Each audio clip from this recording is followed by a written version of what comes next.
You step outside your house and wave to your neighbor. He's taking the garbage to the curb. You realize you left yours in the kitchen. You go back inside to see that it's not your house after all. It's an insane asylum. Your wife is dead. You are beyond the 50-foot nerds. So hello? Hello there. Good God, it sounds like we're about to start a kids show. Hello there. Hello, you count kids. to 20? Welcome to another new episode of The Attack of the 50-Foot Nerds. I'm Mighty Mike, and joining me is my ever-so-faithful fun-time pal... Awesome Andy? Awesome Andy. But no Playtime Paul this week, sadly. He's off playing with his girlfriend, a.k.a. his wife, Kath. What's this accent and voice? I don't know. I just like the fact that his CBeebies name just makes him sound like a sex predator.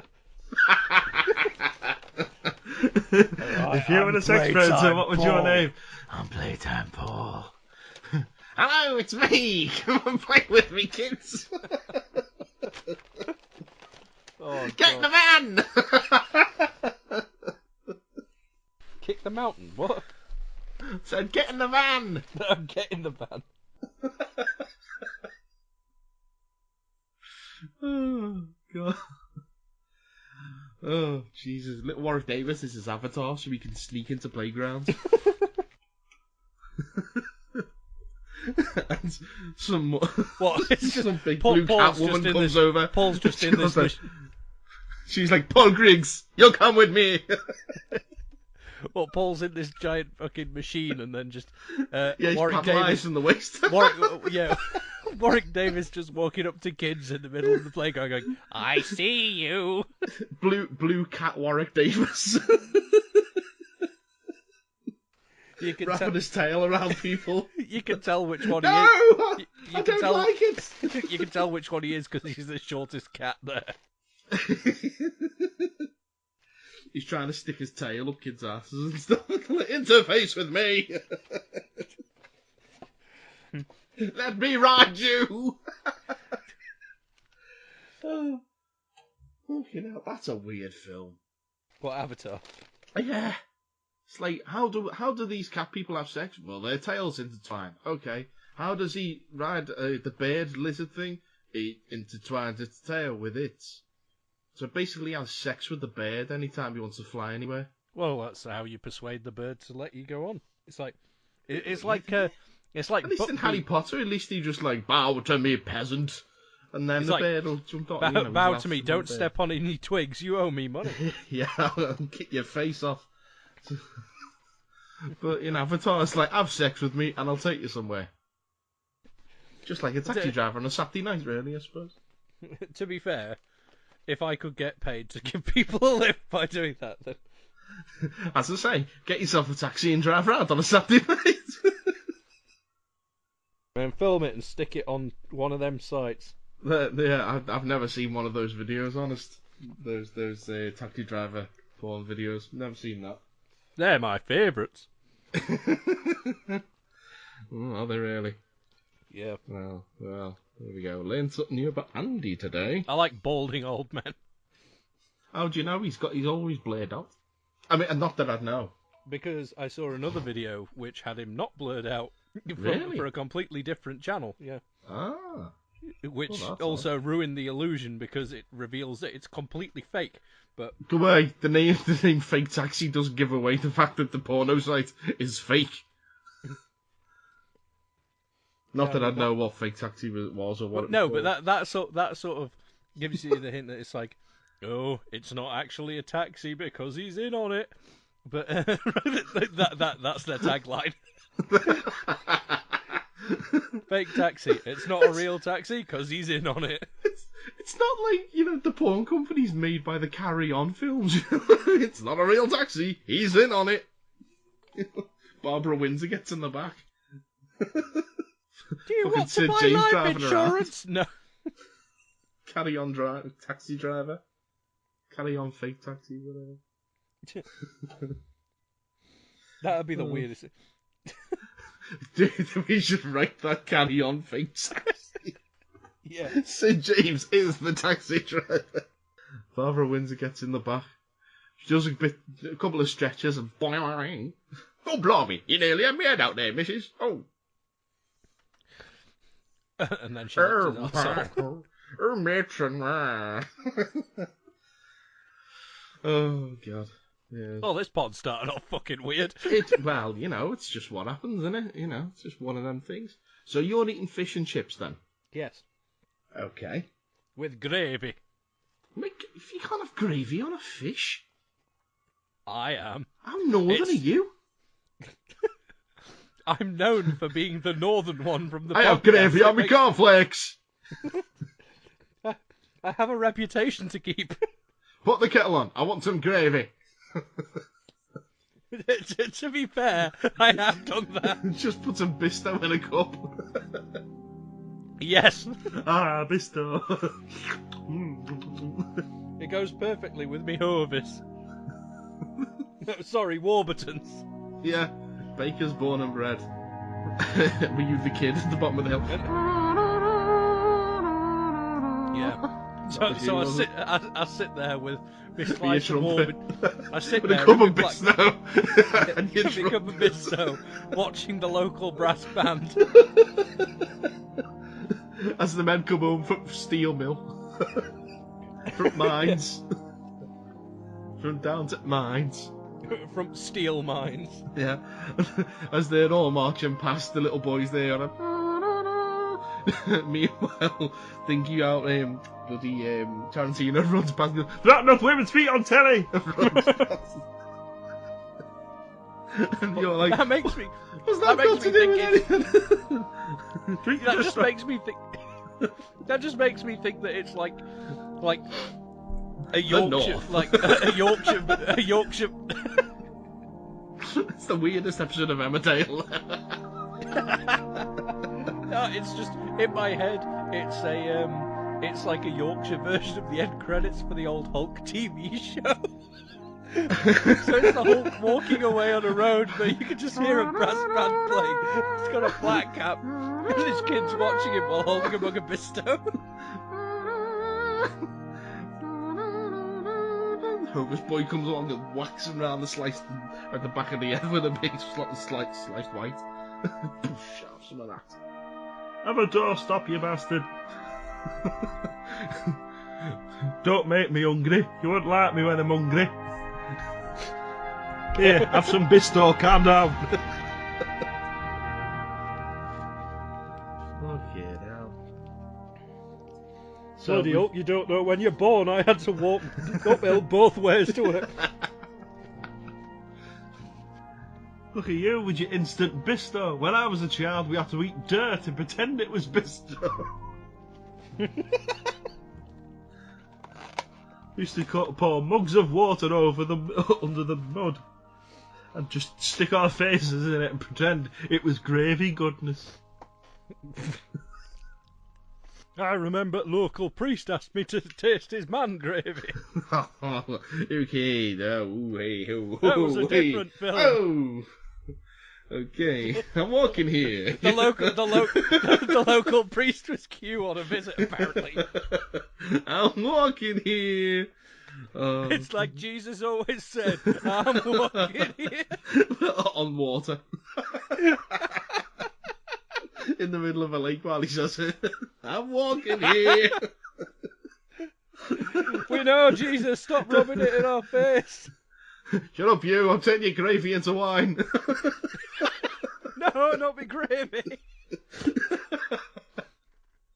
Where do you think that fish come from? If you'd have said bitter, I might have agreed. The Warburton. I turned Warburtons and two fishes into the feeding the fat.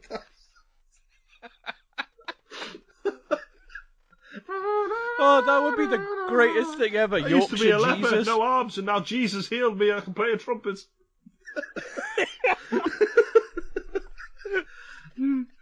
Sorry, that took me off guard. Just like Yorkshire Jesus, he turns up. It's like Yorkshire dressed as Jesus. Yeah, he's dressed as Jesus, but he's wearing a flat cap and he's got like a pet whippet. And he turns up and he's like, "This is me dog, Apostle."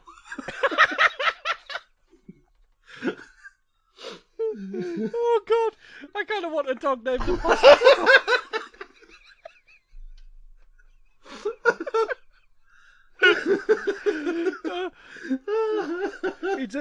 He turns up and he's like, and for my next trick, I'm going to turn this water into Tetley's bitter.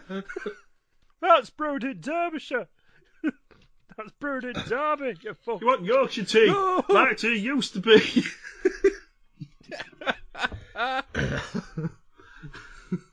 Why do we all speak like this? We've all got exactly the same voice, Jesus. On telly. Can you cure our vocal cords, Jesus? No!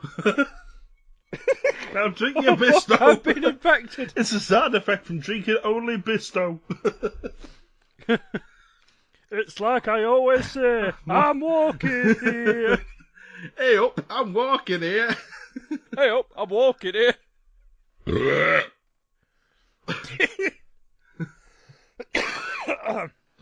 Okay, now.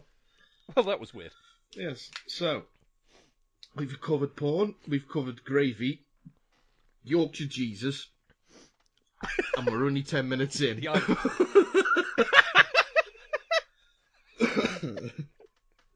That's how fast we work nowadays. Yeah. That's why women won't stay with us. So thanks for listening to the Attack of the 50 Fun.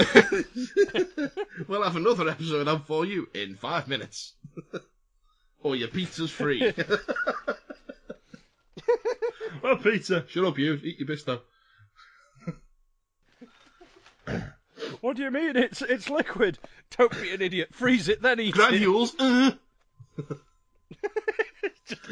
Just spooning it out of the jar. It tastes better when you put water in it. Then chew it in your mouth longer. Saliva. Mouth gravy. Mouth gravy. Oh, God. That sounds awful. Delicious mouth gravy.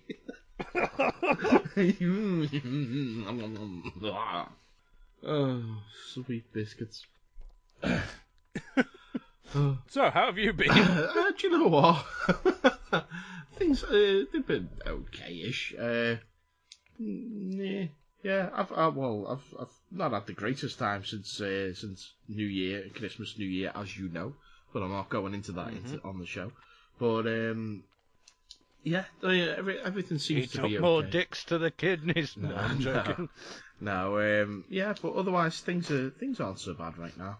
So I'm actually, as of recording right now, tomorrow night I'm going to Sugar and Dice, the board game cafe in Liverpool, and they are having their first ever tournament night, and they're going to be playing Crokinole. So I shall be entering the Crokinole tournament. Playing what? Crokinole. You never played it? No. It's fucking boss. You want to Google it.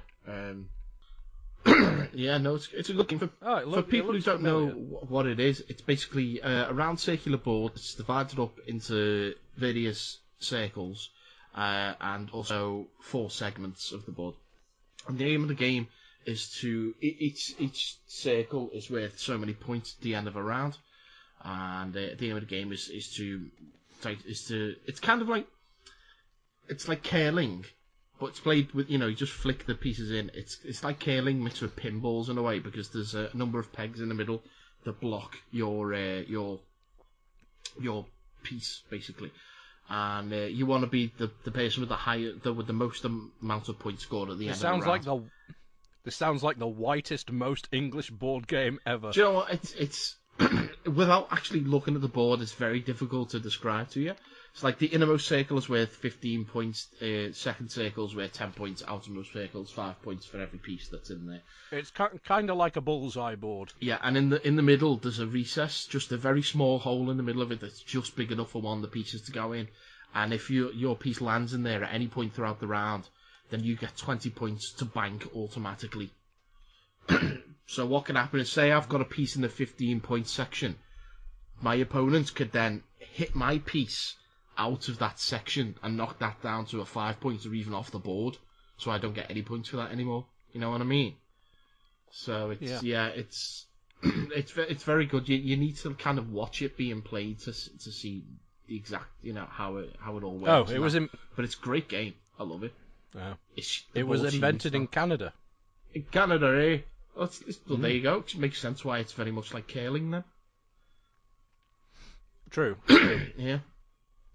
It's it was game. It was mainly used by people of Mennonite or Amish origins because, well, it's often believed to, but there's no factual data, and the reason that the misconception is the game is viewed as a rather innocuous pastime, unlike the perception that diversions such as card playing or dancing were considered to be works of the devil. Oh, there's a criminal documentary. Ooh. Apparently. Okay, I'm gonna have to try and find that because I really Speaking of documentaries, you were telling me of a rather interesting one about Slender Man. Yes. What's it called? I think it's called like the Case of Slender Man, something like that. I can't remember off the top of my head. Let me just. Oh no, I've plugged my hard drive, so I can tell you. In fact, you know what? Before I search for this criminal documentary, then I'll just have a look for the Slender Man one. It's basically about a couple of years ago. There was these two girls, like 12-year-old girls, something like that. They were got so into the it's called Beware the Slender Man. That's it. They got so into the Slender Man mythos that they became obsessed with the idea that Slender Man was real, and the only way to appease him and become one of his one of his kind of acolytes, if you will, is they took a friend of theirs out into the woods and stabbed her. And tried to murder her, and basically they left her for dead. Yeah. She survived, thankfully, and the two girls got put on trial and stuff. And it was all about like whether or not they should be tried as children or as adults, even though they're 12. And it's an interesting documentary. It goes into the background of the case and what led them up to doing what they did, and it goes into the mythos of Slender Man itself and. This, that, and the other, and it's a. I won't spoil the documentary just in case you want to watch it, but it's very, very much worth watching. Very interesting. Just shows how basically a modern day urban legend. Can just come. All it was created on what was it on Creepypasta as a. The challenge was make a realistic Photoshop. Yeah, they had a challenge where it was like create the creepiest of a really creepy thing, and this one guy made this Photoshop, and then voila, Slender Man. Yeah, crazy. Absolutely crazy.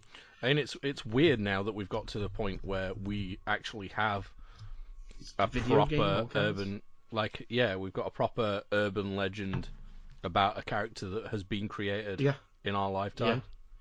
Well, the documentary goes into a lot of folklore and that isn't based on a real person, by the way. Yeah, they go into a lot of folklore and there's a lot of like experts in folklore and stuff who talk about it along the way about how it's basically spread by word of mouth. It became first of all it was a picture, then it was a meme, and then just kind of became this whole thing of its own.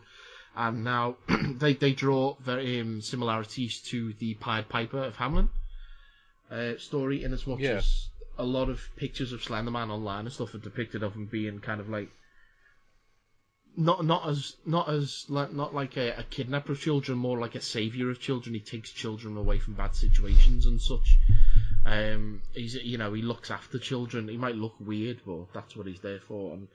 And it's very, very odd, but they tie into a lot of the Pied Piper mythos by saying that, the Pied Piper, helped out Hamelin, got rid of all the rats when they didn't want to pay him. He took the children away, he bewitched the children, and, Slenderman's bewitching I kind of wish children. I'd have...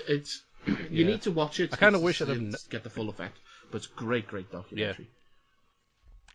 Yeah, I never thought of that, and I should, if I'd have known this a few years before, I would have suggested that to be a part of, or at least a reference in my sister was in the Pied Piper, for them to make a reference to it, because they made references to Adventure Time and stuff like that. Someone comes out dressed in a Slender Man morph suit.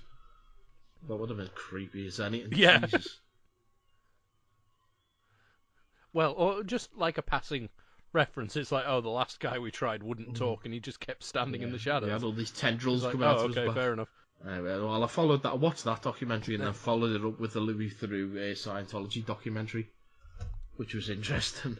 So says the ruler of Bathos. Well, yeah. Now, the interesting thing about that documentary is they don't mention Xenu once. It reveals that it doesn't mention what? They don't mention Xenu once. Nope.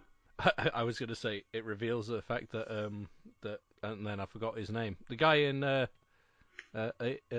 jumps on the settee all the time. Tom Cruise. Tom Cruise. That's it. Tom Cruise. Yeah. I kept for some reason I kept wanting to say. For some reason I kept wanting to say Tom Jones. Oh boy, I love Scientology, me. Oh. Yeah. No, like the whole point. L. Ron, yes, L. Ron. Like the whole point of the documentary. By the end of it, it reveals that Tom Cruise isn't actually real. Whoa! And do you know what's not real? Ponies. Any of Scientology's beliefs. Come at me, bro. Do you know what else isn't real? Any beliefs whatsoever. I believe the children of the future. Well, that's a lie. Okay. I told you it wasn't real. Fair enough. Fuck you, Whitney Houston. In hell, wherever you are. Oh, God. Jesus. Is she? Yeah, she's dead. Oh, yeah, was she the one that died? Drowned in a bath. Okay. Is she the one that died? Yes. If she's not alive, then she's very much dead. Right, okay. Oh, yeah, me pizza's here. I'll be back. Dun dun dun dun dun. Dun dun dun dun dun. Okay, I have returned. Hello. Hello. Right. Dun dun dun dun dun. So I'll just move the microphone so you can hear me better. Okay. There we go. Right, so shall we go through what Mike has ordered from the pizza place? You can tell this is beyond we're running out of ideas. Now, we've got a 12-inch meat feast pizza. Oh, I know you like your meat 12-inch. Oh yeah, you know me. That's why you're friends with We Paul. might do a commentary in a minute. We'll just do a short beyond and then we'll do a commentary. Mhm. Yeah? Yeah, can do. Okay. I also have some onion rings. Ooh. And I have a cheeseburger. A quarter-pound cheeseburger. And I also got a free tiny garlic bread. Ooh, a tiny garlic bread. Tiny garlic bread. So, yes. So No, Mike better was than hungry tiny today. garlic. Tiny garlic bread! Woo! Oh, that reminds me, my brother got into... Oh, that's one thing I've done recently that I didn't talk about. I've been Well, axe throwing. Oh, yeah, tell us about that. Yeah, that was fun. Because it was my my brother's birthday on the 6th. So on the 4th, we went to celebrate that. In Manchester, we went axe throwing because they've just opened this new axe throwing place. And that was fun. I've got a video of me like getting a bullseye. I saw it. Very well done. Yeah. The good thing is you didn't see all the other attempts where I either hit the edge or missed. But yeah, it was. No, what you mean is you hit it bullseye every time, isn't it? Yeah. That's a video. That's a video of every single time I hit. It's just you've got to let it repeat. It's very hard to tell. Mm-hmm. But yeah, it was fun. And then So you went, yeah. Yeah, I would highly recommend it to anyone. The weird thing is like loads of people were just hurling the axes and then it's just bouncing off. So you've got to be like, it takes a bit more like balance than you'd think to throw an axe. Well, I've never thrown one, so I couldn't tell you. But it is really fun. And then after that, we went to this place that I reckon you would enjoy eating there because it's nothing but massive amounts of meat. Good. They're like this like you go in, you go in. It's like all the grills are all like proper, yeah. I've forgotten what the place is, but like I got this burger that had like 2 massive burger patties and pulled pork and fucking and bacon and all sorts of shit on it. It's quite nice. But the reason I brought that up was because when we were coming out of there, me and my brother's mate Mike we were. His name's like my name. Yeah. And Stephen, we were all talking about Rick and Morty, and then Simon goes, because we were making references to like show me what you got and stuff, and then Simon says, "Oh, are you talking about Rick and Morty?" We're like, "Yeah," and he goes, "Yeah, I've just seen the first episode." We're like, "Finally, it's so good, isn't it?" And I love introducing people to new shows like that. Because later we were walking up the road and we're talking about like some of our favourite bits in it. And then I say to turn around to Simon because he's like, "Oh, I've just seen the first episode and I like the bit where he's falling, like he's got the gravity shoes, those special shoes." And then Morty just walks off and falls down. You have to turn them on, Morty. Yeah, and then I just turned to him and said, "You've got to get this seed, Morty, and shove it way up your butthole." And he goes, "That was a halfway decent impression." I'm like, "Thank you. I've been practicing." And then, but then, like, while we were waiting for food, like we're having this massive conversation about how, like, the Rick when we first meet him probably isn't from that universe and stuff like that. And then, like, halfway through the conversation, I was just like, "Isn't it great that we've just watched a silly cartoon, but now we're talking about metaphysics thanks to it." Because we were discussing like how one of the great things about Rick and Morty is it does like every single weird thing that happens all has its own internal logic. Yeah. Like it has this one set of rules that no matter what it does, stick to. Yes, absolutely. I mean, even though it's a self-contained, every episode, is what it is. I love how it goes back in, I think it's back in season 1. Just out of nowhere, they mention, by the way, that Rick and Morty that you used to know, they're dead. I mean, spoilers if you've never seen Rick and Morty. Yeah. But their corpses are buried out in the back garden. I'm not the Morty that you grew up with. I'm a different Morty. That kind of thing. It's just like, oh my god, after so much time, they go back and acknowledge that. Yeah. Or like, season 2 finale is Bird Person and Tammy's wedding. And Bird Person and Tammy met in the season finale of season 1. Yeah. So there is an ongoing timeline. I love how there's little callbacks and stuff like that. That's pretty cool. Yeah, it's fucking fantastic. And like even the little bits, like that weird one where there's all the strange parasites and shit that appear. Like at the beginning of that. Rick's getting rid of the these Mr. Poopy Butthole episode. Yeah. Rick's getting rid of these weird crystals that the parasites came from, which, like, a couple of episodes before, you could see him sticking in the boot of the car without any note whatsoever. Oh, awesome.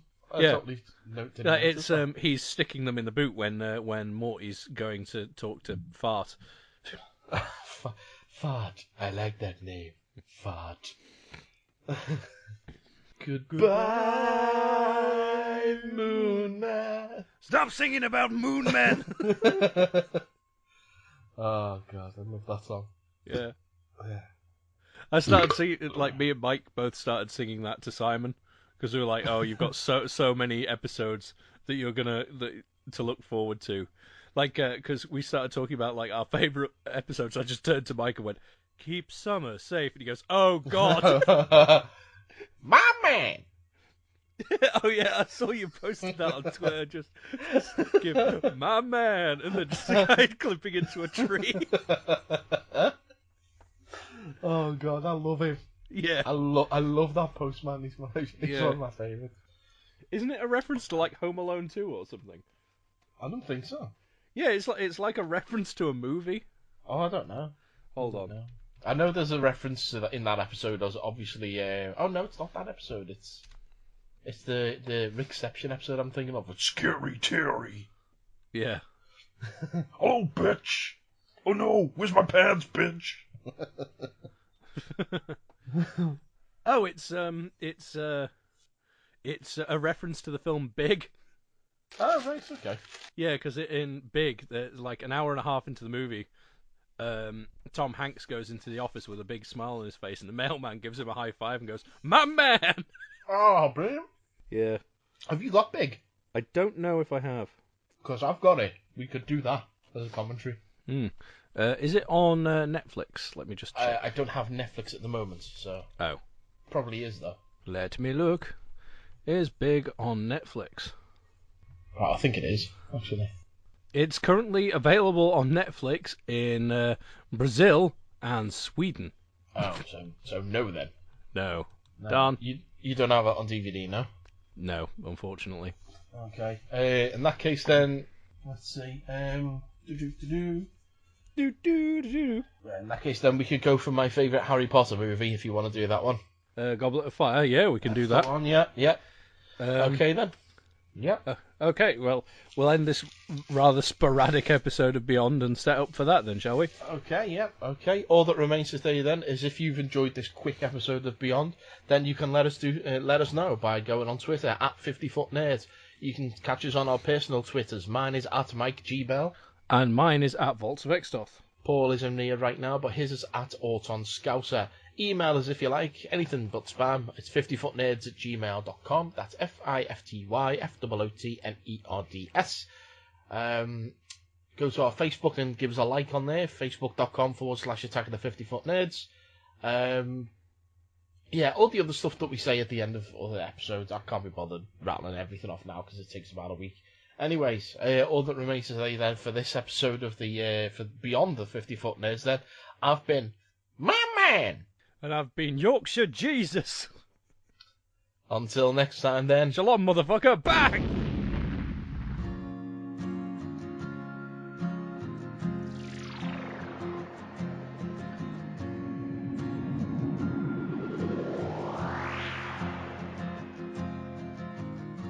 The world can be one together, cosmos without hatred, stars like diamonds in your eyes.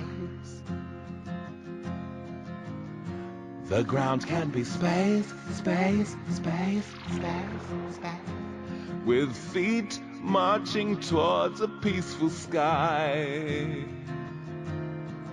All the Moonmen want things their way, but we make sure they see the sun. Goodbye,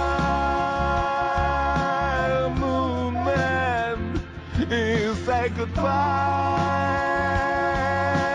Moonmen. Goodbye, Moonmen. Goodbye, Moonmen. Oh, goodbye.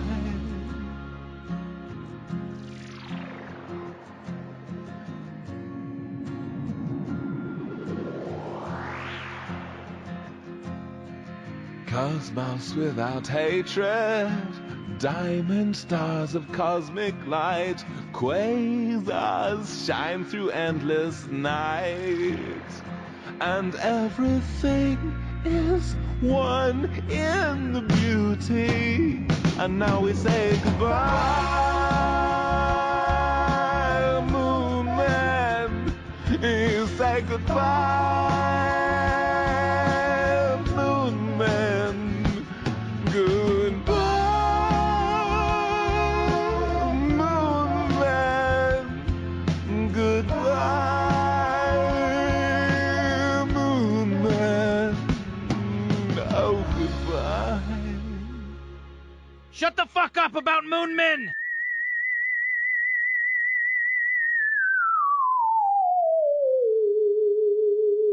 If you've enjoyed the nerddom in your ears, then please follow us on Twitter at 50footnerds, or email us anything except spam at 50footnerds@gmail.com.